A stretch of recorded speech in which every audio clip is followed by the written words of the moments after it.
They were what I would call silent partners. They didn't have much interaction with the business, but they had a lot of faith in it. Malcolm was actually our first customer.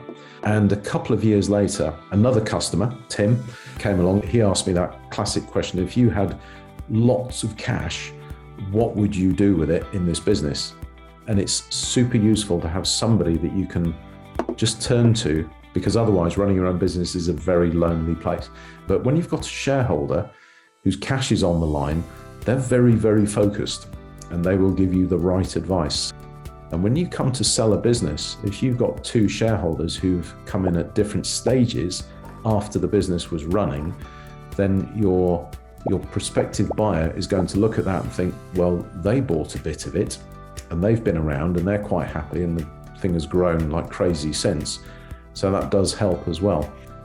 This was at an interesting time for the business because we were doing okay, but I'd reached the point where the business had hit a bit of an EBITDA ceiling and I knew it could do much more, but I wasn't really able to take it to its next level. So I realized this is the time to get somebody else in.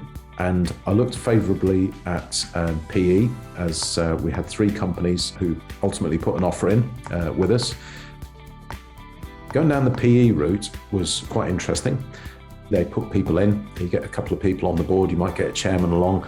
They're usually very aggressive. They want 3 times after a few years, and then they'll flip you and move you on to a bigger PE house, hopefully.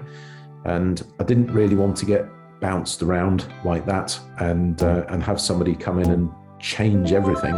Valaris had a very different message to everybody else and said, well, we like what you're doing. We'd like you to keep doing what you're doing.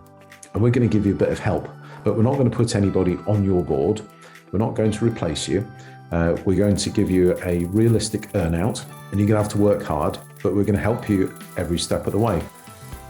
From what I've heard from friends and colleagues who have also sold their businesses, earnouts are a bad thing and are to be avoided because you're probably going to get stitched up.